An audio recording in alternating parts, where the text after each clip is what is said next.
Welcome to my channel. Don't forget to like and share. Please subscribe and turn on the notification. Lê, chỉ bày lệ vắc u lê. Tôi trong video han siam lệ khá trả cái tí va. Mà đó chú thil thar anh lem lava. Nghe này thil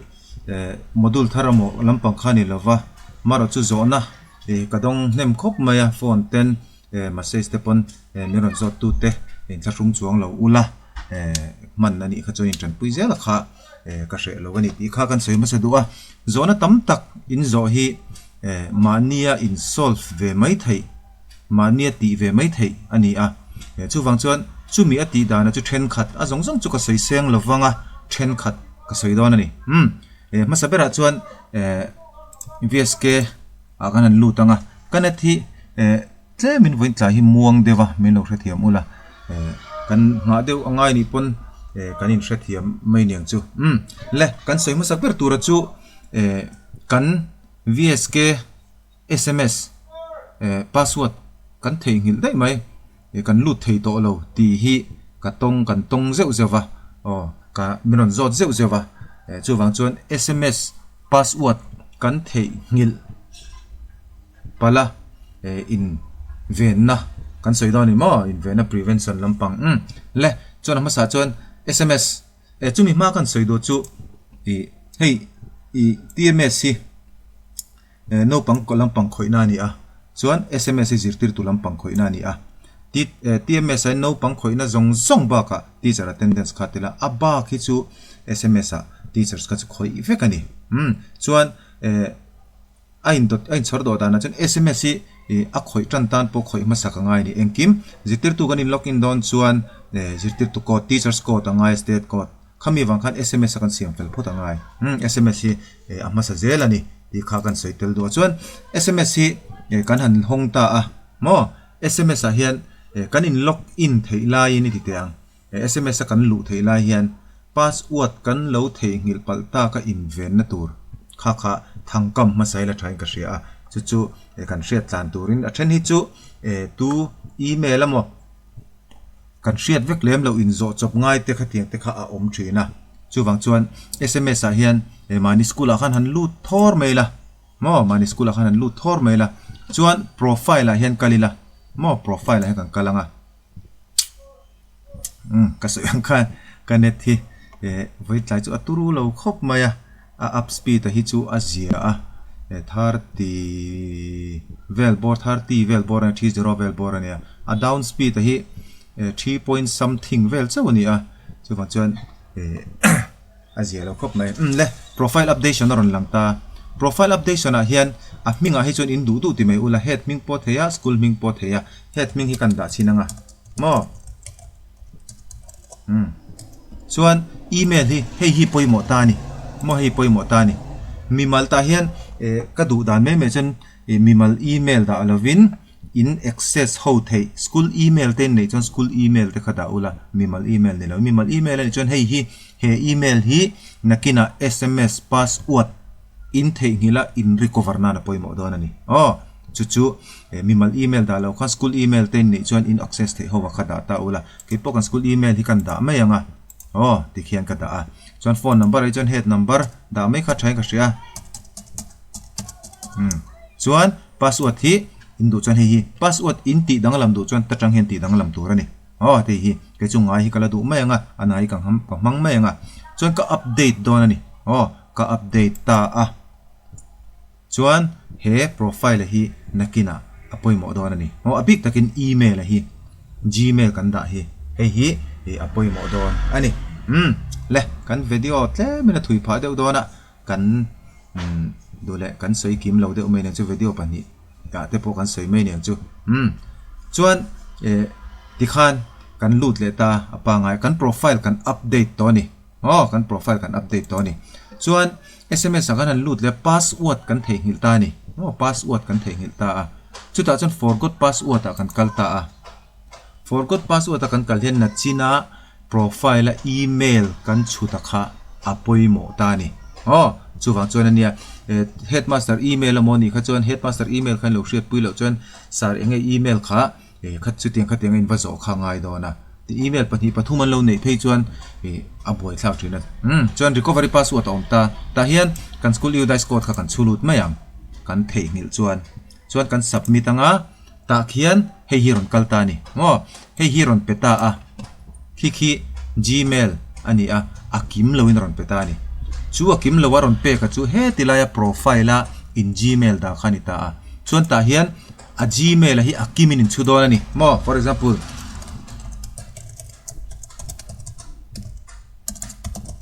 ti khan kan chu ta ni chuan hei hi kan submit ta a kan submit chia hian password aron in recover don ni ta hian mase a password ka chu system in aron siam sak don cheu kha password mang khan in login ang chuan a password kha system in aron siam sak in login na kha in change tu chuan profile atang in va change le ang in du taka kha kan thia mang chu profile in hriat lai khan profile a khan gmail hetilaya password recover na tura aron pek tur cheu hi in hriat tlan deuh mimal password mimal gmail ni lo in school gmail te kha da thei ula do tu samania chuan in recover don khan kha hey gov ti che oma ba ki ten dot star aron pe asterisk kha adik chen chut khan in submit anga password thar system in aron pe don chewa chu password mang chuan sms in login anga chu password chu in change le du chuan profile atang khan in va change le ang kha kan school password kha VSK SMS password kha ka theihnghilh dei maya chu wang chuan mino siam thatte ti kha alo in ron ti thina kha ma ni in siam ve the ni ti kha masabera choni ta se adot le chuan zirtir tu SMS hain in login le lokang zirtir tu detail diklo kha modify siam that dana kha ka date of birth diklowa mo engenga mo diklo kha mi siam that dana kha kan sei leang ka date of joining te mo engani khatiang diklo engemo diklo oma kha inon sei thina kha mani na siam that ve the ni masabera chuan kha kan siam tu rakha zirtir tu kan siam that tu rakha akot kan hriat photangai ni akot akot chu khoi tang pon en theya da tang hen enila all submit TMS registration tang hian ta hian hei nia hei hi engemo diklo a oma tu ber khalo ni ta hei hi lo ni ta ang se a diklo ni chon akot ai kan copy photanga chumi zo a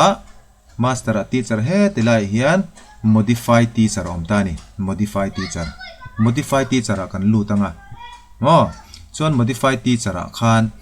kan zirtir tu te information kha kan du kan siam rem thein hetilaya om ang chi howa kamo date of birth ani pon date of joining ani pon a teacher profile engemo hildang diklo te polom theya khami diklo howa kha modify atangkhian kan siam traffic theini hi teacher detail modification module chu kan han paste ta a na china ka copy kha chuan tikhan ron lang treu ta ni kha adik lo lai hi kan siam thadon ani chuan in hriat le tur pakhat poimo dewa chu hetilaya hian email hi om le a he email hi in email in hriat reng in man lai ka mangang cheu a chan chu in TMS a in password in theihnghilh chuan hei hi poimo le don hei hi poimo le don chu wang chuan hei hi in hetilaya teachers profile in email hi nangma ni hriat ngei kha mangang cheu tikhan tatang hin in update thei zirtir tu up information diklo vel om chuan tatang khan in update ang ka log out le photang chuan kan close stop mai nga TMS a khan ka password ka theihnghilh dei maya ka login thei to lo tia then chon chumi khami chon min siam saka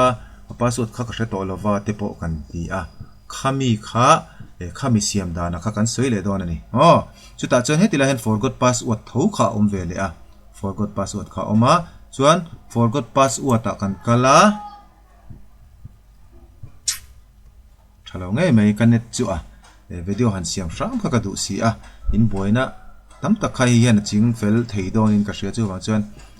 rem lo chung pa ka te ta hian in teachers ko ta kha nang mani teachers ko ta kha in chulu tang mo i forgot password a password I thei ngila kha in chulu tang submit in tianga chuan ta hian hei na china ka soyang che khan email kha khata email a khai chu tangai he tila hi hei tlem ron zia ka ta tang khian I chui chuak thei mo chuan email I zia kanga chuan date of birth I zia kang I chuang heta hian zo na voi khat ka donga date of birth a hian hei tila hian click tur oma mo click tur oma tikhan zuk thlan heta tila hian click a heta hian kum khi kum tam taka oma tikhian lu chon du the ni mo sani som panga ni ta se January tikhan ati the ni mase kha tikher lo po khan heta hian tuna hen computer chang ka khoya phone atang khan a them ka hre chi alowa phone he ka khoi ngai vak lo wangin ka hrelu tuk lowa mobile chon computer atang chon tikhena chut me the antenna na a date format akhi dd y ne chumi om zia chu date zia hian ningai zia don hian 5 tiringot chu 5 tiringot 8 tiringot pona kalani ki 5 tiringot khan 05 ina kal ngal amo 05 amo 07 mo 70 pona kal mai the ni ki hei hi mun dang dang hian siam dan hi timi forum thin ai nang lowa chuwang chuan kan soisol don lek lek ani 70 top khan akal thei lo thina mo chuwang chuan 070 kheranga ya chut te kha om thina 07 antenna na date of birth kha 07 06 2019 78 te kha lo ni the ti khana chut me the ni heti lai calendar azukal lo khan mo chuan Gmail le date of birth kan chut so khan kan submit anga kan ti dik chuan password kameron recover sak don system in password miron pele don system in password miron pele don chu aron display yang chumi mang chuan in lu tanga mo chumi mang chuan in lu tanga chuan a chunga khan I password I thak le thei chumi thak da chu kan soi leng system in aron pek che kha chu engemo I ming le engemo sign pakhat kha aron ni mai dona chu I du lova I hriat reng tur ang chi I man don chuan kha I zuk thak le thei chu in login chinanga login chinang kan in login ta he tilai sira hian nangma ni ming ron langanga chuan he da minga hian in click anga change password lom tani change password tatang hian system inaron pek che kha I du lo chuan tatang hian I thak le thei kha tun tuma kan topic tu chunita se engemo harsatna hote te anti maila athiam lo tan chon thil hote poi harsa atiam tana hote sia kha khang kha thil tam tak miron zo kha ma ni in chin fel ve mai thei chi ni wang khan kha karon soi kan tang kai pui po ka ring email password te hi nei ngai lo chuan theihnghilh ola mo chuwang chuan kan lo theihnghilh pala ni pon kan tikha chuan kan recover zung thenga poi mo bera chuan SMS password kan hriat don chuan he tilaya profile a email gmail kan da kha poi mo a tin TMS a ke mani teachers password kan theihnghilh chuan kan gmail le kan date of birth kha apoi mo ani kha tuna kan video tan chuan niro se. Thank you for watching my video. Don't forget to like and comment and subscribe.